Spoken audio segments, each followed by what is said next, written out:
Hi guys, welcome back to the channel. FPL Consult here, and in today's video I'm going to share with you guys my new draft for the FPL 25-26 season. There's been lots of changes. Some players in my team will be new players that you haven't seen before in the other draft, and also in terms of chip strategy, I'm trying to be a little bit more flexible.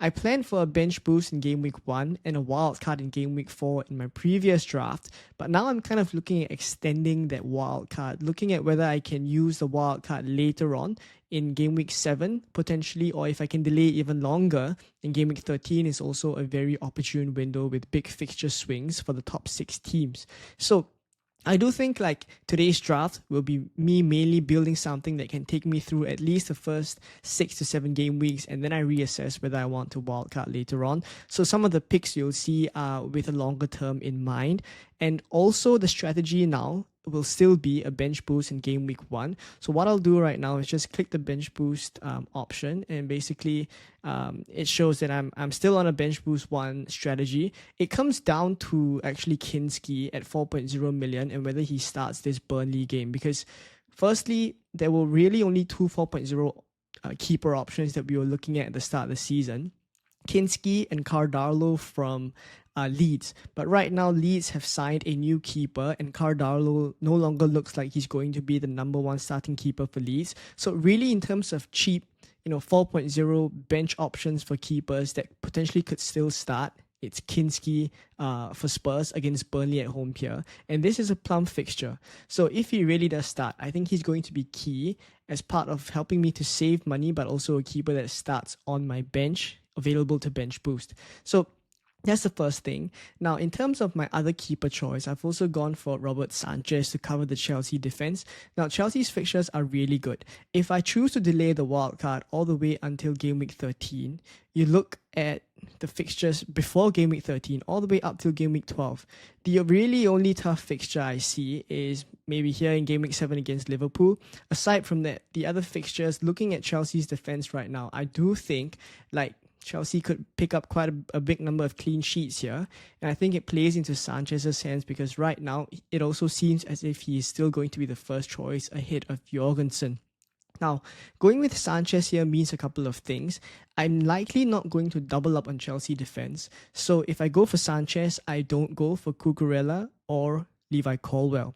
Now, this obviously has implications because those are options that people are going for. They're quite highly owned in drafts as well. So what I'll do right now is go over to Fantasy Football Scout. Now, I will be partnering with Fantasy Football Scout for the new season.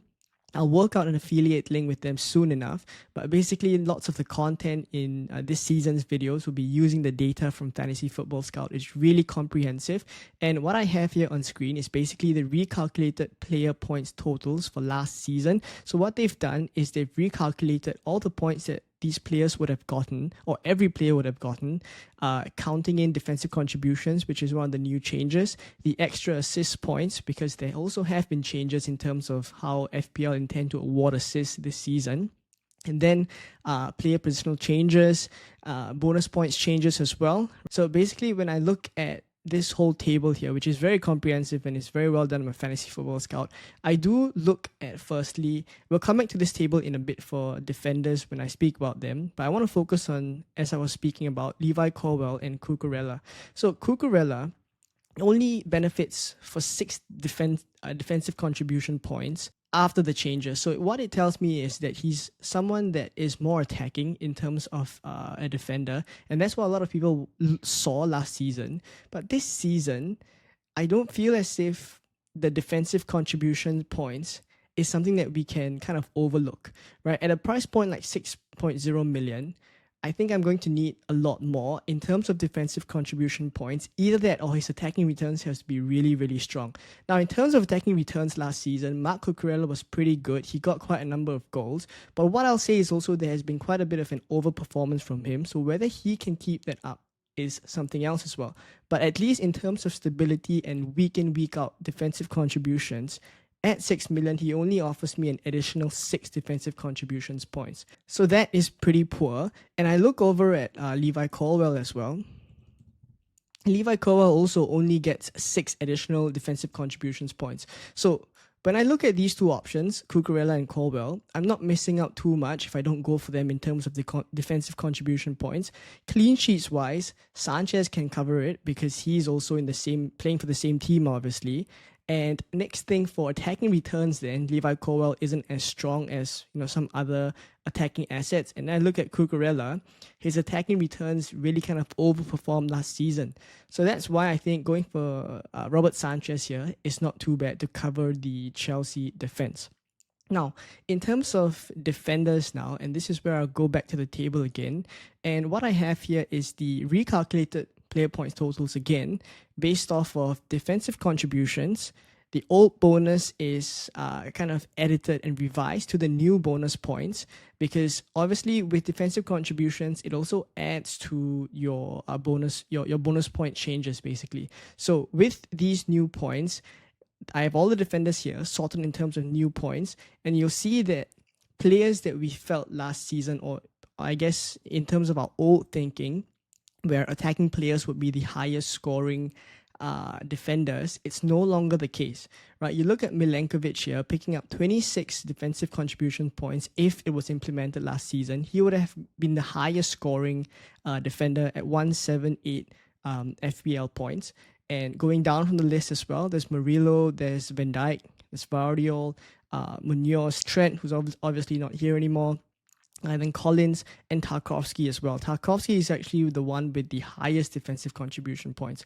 So I think in general, what I learned from at least just looking at this first is how defensive contributions is going to have a huge impact on how we choose our defenders. I think it's no longer a case where we can only focus on attacking returns. Why I say that is also when I look at 44 defensive contribution points for Tarkowski, 1 assist is 3 points, for example. And looking at the numbers here, it's almost as if he's getting, more than 10 assists or at least 15 assists for the whole season. And suddenly I'm thinking about James Tarkowski changes. So I think in general, we cannot ignore defensive contributions. And that's why going into my defensive picks now, I'm going to prioritize that a little bit. Now, I'll first put in James Tarkowski himself. Now, the reason for this is because he ticks 2 boxes. Firstly, he's really good for defensive contributions. We saw just now that he had 44 and is the highest among all defenders, or even all outfield players for that matter. But also that the fixtures are pretty alright for Everton, and they're a decent defense as we know. Right? So Leeds, Brighton, Wolves, Aston Villa. Liverpool in 5 is pretty tricky, but then there's West Ham and Palace thereafter, both at home in 6 and 7. So again, it plays into my thinking of if I want to delay the wild card to a little bit later, then Tarkowski is a player that can tick along with those defensive contributions points, and those are huge, as I've mentioned just now. So Tarkowski is one of them. The next player that I actually want to kind of put in my draft, or I have currently, is Murillo. Now, for Murillo, again, when I go back to this table here, him as well as Milenkovic are both very high up in terms of defensive contributions. Milenkovic is at 26, Murillo is at 38. They are also top 2 in terms of new points after the recalculation. So this is for a couple of reasons. I think Nottingham Forest, we know last season, did very well defensively. But the thing is, both of them play for the same defense. So I think clean sheets wise, there's not too much to separate them. So I wanted to drill a little bit deeper. So what I have here is the season data for last season comparing Murillo and Milenkovic, because I really want to drill in a little bit deeper as to kind of decide which one I want to go for. And when I look at the data, it starts to tell me a certain story. So XG wise, Milenkovic is on the right, Murillo is on the left. I see that Milenkovic has a lot, or generates a lot more XG chances. You'll see here, the bigger the circle, right, the higher the XG chance. So you'll see he even missed a huge chance here against Southampton with 0.7 XG. So he could have even scored more points. But basically you get the point that the bigger the circle, the better the chance, right? And Milenkovic gets a lot of good chances in the box. This is mainly from set pieces. So it'll be no surprise when I scroll down here to the stats that you see he gets 5 goals and 2 assists last season, and Murillo only has 2 goals to his name. So one of the reasons why Milenkovic, at least for last season, scored more than Murillo. But now, when I look at the defensive contributions, I'll scroll all the way down to the defensive kind of data, you'll see here on the left, again, defensive contributions, mainly CBIT, so clearances, blocks, interceptions, and tackles. So the clearance data is here, blocks, interceptions, and tackles totals. In all these kind of departments, Murillo trumps Milenkovic, right? His data is just not as good, Milenkovic. He's getting more of his points, at least in comparison to Murillo, from those attacking returns.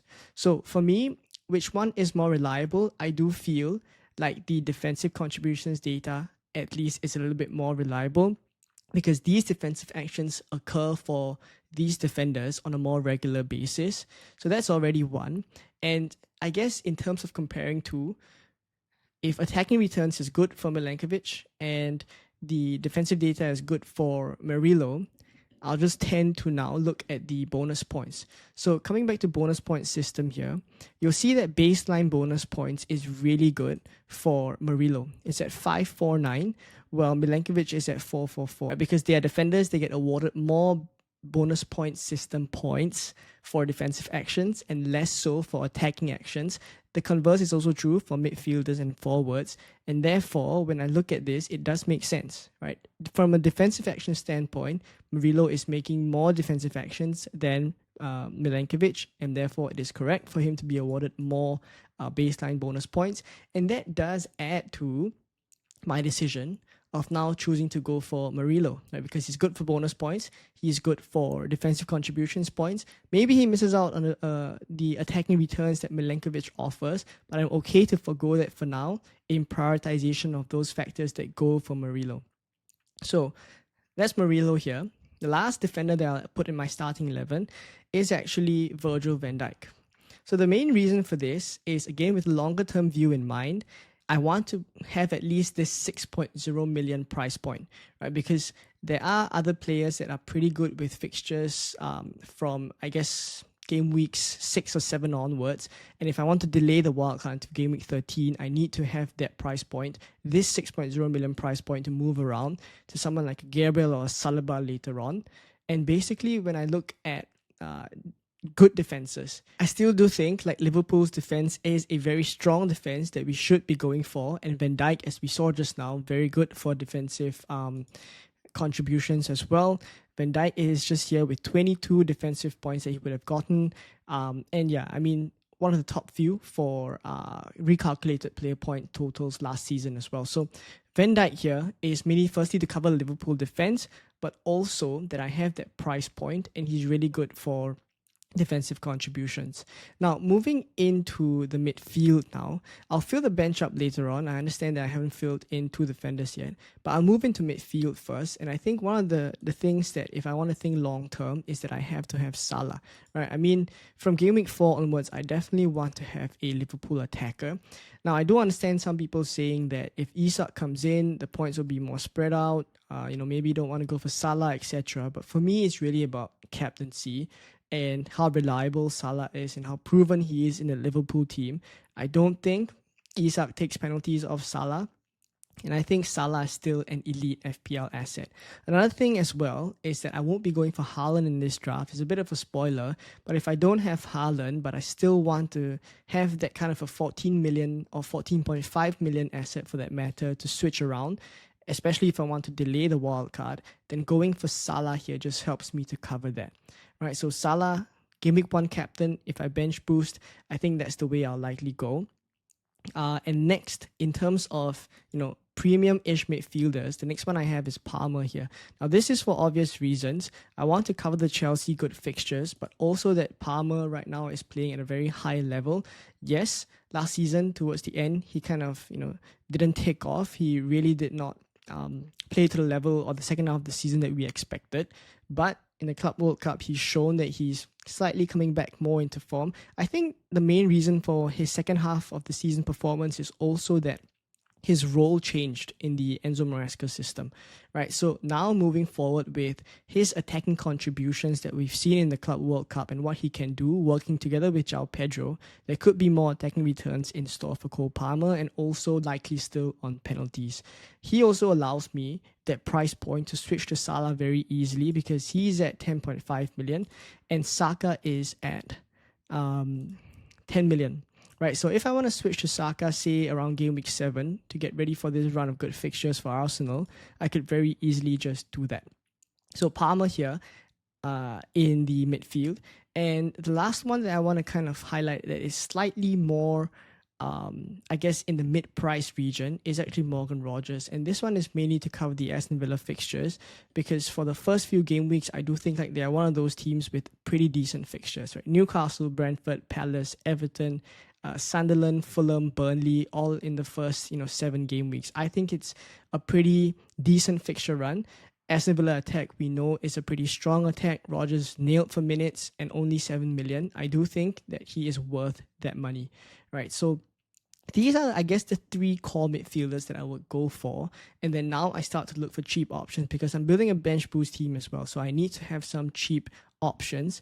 And this is where Elliot Anderson here deserves a bit of airtime, right? So I'll speak about Elliot Anderson in detail, but we'll look at the fixtures first. So in terms of his fixtures, I mean, okay, he's 5.5 million, so it's worth noting that he's very cheap. But secondly, fixtures-wise, I think Nottingham Forest fixtures are very, very good. Also, one of the reasons why I've kind of gone for Murillo in defense just now. When you look at the fixtures, I think there are definitely some areas here that we could benefit from, whether it's in the attacking sense or the defensive sense. And I now look at Elliot Anderson as a bit more different of an option. Now, firstly, defensive contributions, as I mentioned just now, are a huge factor. Now, I look at Elliot Anderson's defensive contributions, and what I have here is the defensive data for midfielders across the whole of last season. So basically all 38 games, and I've sorted them in terms of the totals, right? So Caicedo, no surprise, he's at the highest here with 455. So obviously for midfielders now, when we talk about defensive contributions, you have to add the clearances, the blocks, the interceptions, the tackles, as well as the recoveries, because this is an additional way that they can add to their defensive contributions tally. So Caicedo here, 455. It's no surprise that he is the one with the highest defensive contributions, as highlighted by many people already. But Elliot Anderson here is kind of going a bit under the radar, I'd say. 407 defensive contributions, and I think he has something else going for him, right? More so than just the defensive contributions giving him extra points.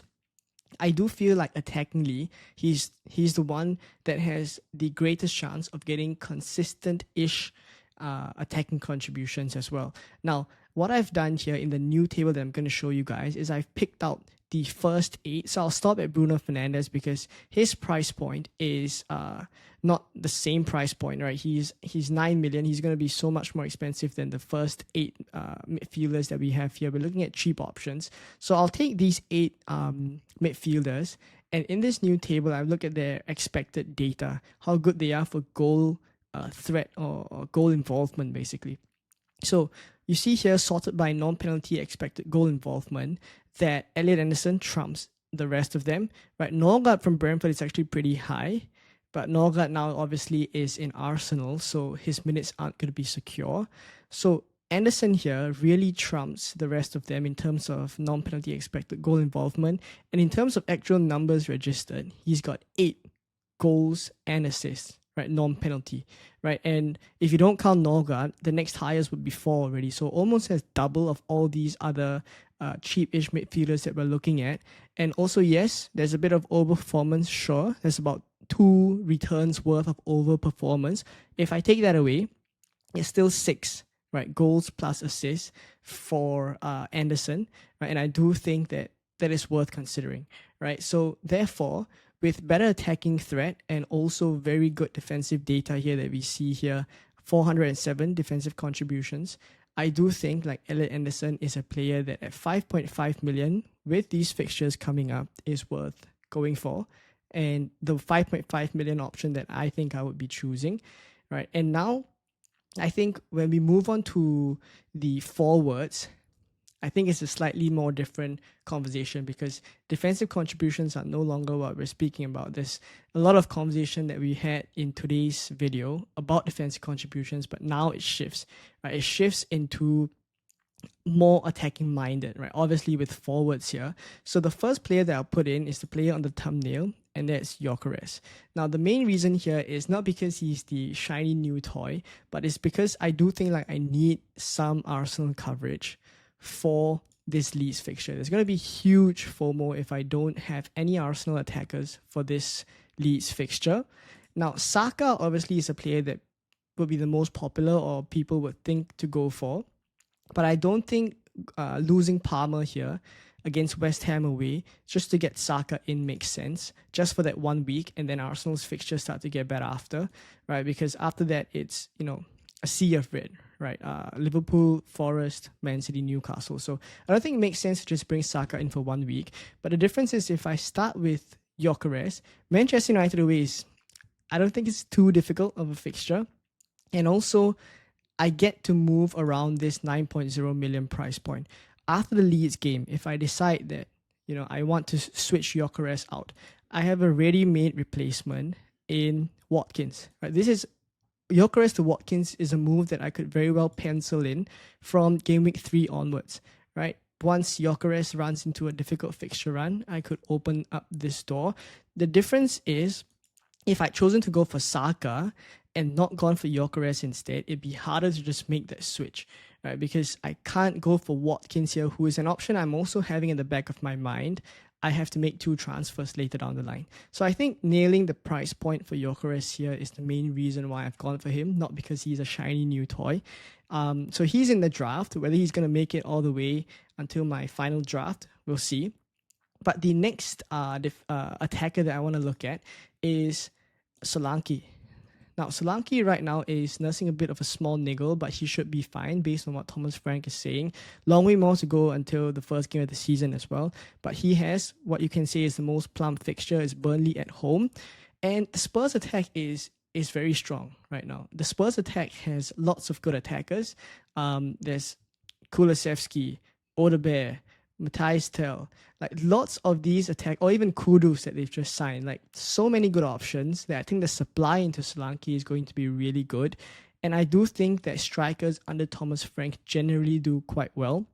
So that's why Solanke here is in here with a bit of a thinking as well in terms of price point, that at 7.5 million, I can move him around at that price range. If I want to go for João Pedro, who is also at that kind of a price point, João Pedro is 7.5. If I want to triple up on Chelsea, they start to look very good.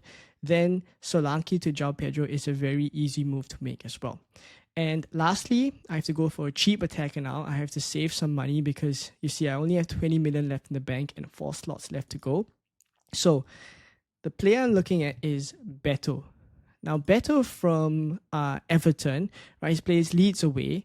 Everton's fixtures, as we discussed with Tarkovsky just now, is pretty good, right? At least up till the game week 7 point. The only difficult fixture I see for them is really Liverpool away, right? So Beto, I think, is a attacker that really shone at the last part of last season, and I wanted to compare him with Iliman Ndiaye because Ndiaye is on penalties, but Ndiaye is also 6.5 million.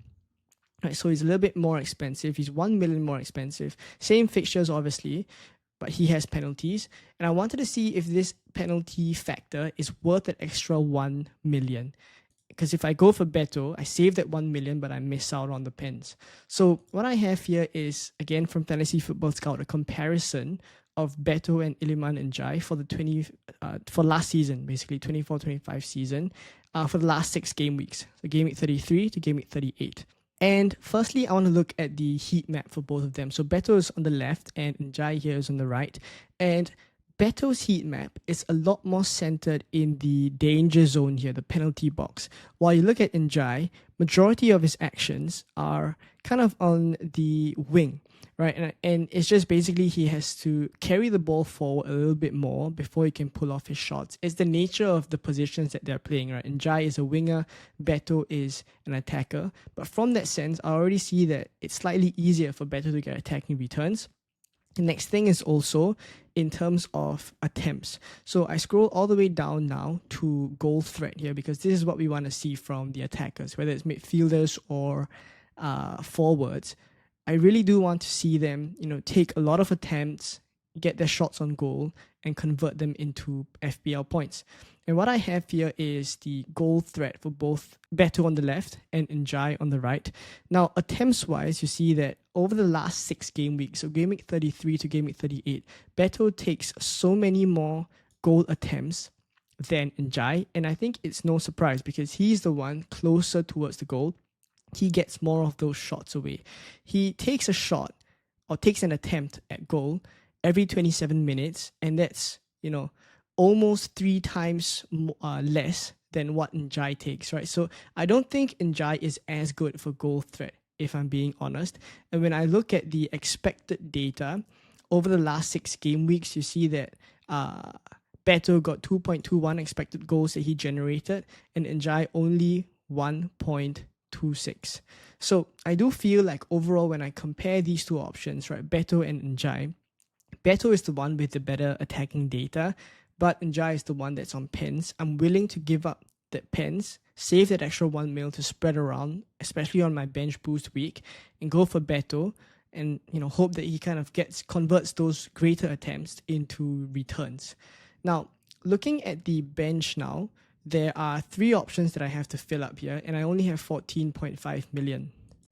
So let's kind of spend this 14.5 million in, I feel, the way that can optimize the bench as much as possible.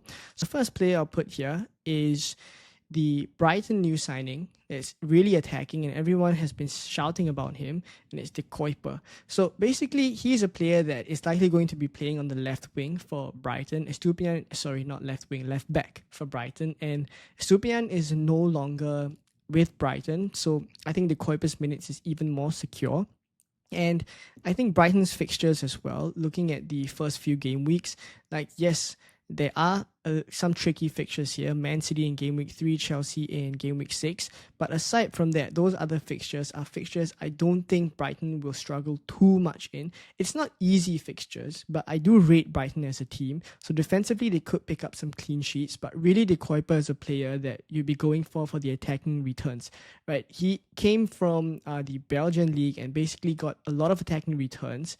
And I do think he's a player that fits into those kind of 4.5 of old kind of full wingbacks, right, that we used to go for. And De Kuiper is one of those, right? So he's someone that I think is firmly in the draft, actually. And next up, there's Aaron Wan-Bissaka. Now, Wan-Bissaka has been getting a lot of hype, but what I'll say also is that from West Ham, he's not the only asset that I'm considering. Yes, the Sunderland fixture makes him a really good option for game week 1, especially when I'm bench boosting. But Kilman, I feel, is an option. In terms of defensive contributions, again, I come back to this chart here, right? When I sort by defensive contributions points, I just want to point out Kilman, right? So Kilman is here at 4.5 million, and he's at 30 extra defensive contributions points. And you see in this list as well that Aaron Wan-Bissaka is nowhere near here. So Kilman, obviously playing centre-back for West Ham, is going to get more of those defensive contributions points, but he's also 4.5 million. He's someone that could be considered. And Wan-Bissaka is just not the only one, but I think Wan-Bissaka is getting a lot of hype because he's firstly more attacking, and he's going to be playing in a wing-back role, and that's what we've seen Potter kind of utilize Wan-Bissaka in. Now, lastly, I have 5.5 million for the last slot here, as you can see. And the player that I've chosen to go for is Adingra. Now, Adingra just scored yesterday in Sunderland's friendly. Now, he's obviously a player that Sunderland have signed from Brighton. He has Premier League exposure from Brighton. He's someone that has proven himself in Brighton to be a very lively and creative asset. And he's going to be someone that I do think is going to start quite consistently. And Sunderland's fixtures are actually quite high up the fixture ticker. It's West Ham, Burnley, Brentford, Palace, Villa, Forest, United, and then there's Wolves as well. In the first 8 game weeks, I think this is one of their easiest runs that they will have as a newly promoted side. Adingra could start the season off with a bang. Let's see. But I think one of the main reasons why he's in the squad is actually because I intend, if I go with this squad, to rotate between my 5.5 million assets. So mainly Elliot Anderson at 5.5, Beto at 5.5, as well as Adingra at 5.5. These three assets for me are going to be rotated because there are going to be weeks, say for example, better against Liverpool in game week 5. I will have an option to play Adingra against Aston Villa at home. Elliot Anderson that week will also have Burnley in game week 5. So these are kind of options and rotations that I'm thinking of as well between Anderson, Beto, and Adingra that kind of make me go for Adingra here, even though I do note that he will be playing against Wan-Bissaka, so not ideal if Adingra scores, then Wan-Bissaka does not keep his clean sheet, etc. Though it's completely possible that Adingra scores and Wan-Bissaka gets attacking returns as well, but that's a separate conversation. So basically, for game week 1, this is where I have landed. All the money used up, 0.0 million left in the bank. But when I look at this squad overall, I'm quite happy with it because I nail a couple of defenses that I want to go for, mainly the Everton defense, Nottingham Forest defense, and I nail those two really strong defensive contributions assets in Tarkowski and Murillo. The Chelsea defense here is covered by Sanchez, and again, I don't feel like I miss out a lot if I don't go for Cucurella or Colwell. Van Dijk here is to nail that 6.0 million price point for defenders. In midfield, I have the different price points again, and these players are consistent for minutes. Salah, Palmer, and Rodgers, all key men for their respective teams. Elliot Anderson, we spoke about the defensive contributions and how I think out of the 5.5 million defensive contributions options, he is the most attacking as well. Up front, there's Gyökeres for that 9.0 million price point, covering the Arsenal attack as well. And then there's Solanke against Burnley, Beto at 5.5 against Leeds, to rotate with Adingra on the bench, and then two cheap 4.5 million defenders, very attacking, and Kinski as a 4.0 million keeper from Spurs, likely to start in game week 1. So there we go with my updated draft. I hope this video was helpful for you guys. I tried to incorporate as much stats as possible, and moving forward into the season, I do hope that I can continue in this fashion of making videos where I try to explain what's going on in my mind in terms of my transfers, but also back it up with a bit of data, and then as the games come along, a bit of eye test as well. So if you guys enjoyed today's video, please do drop a like, please do subscribe as well. Let me know what you think of my draft down below and what are your drafts looking like as well, and I'll catch you in the next video. Bye-bye.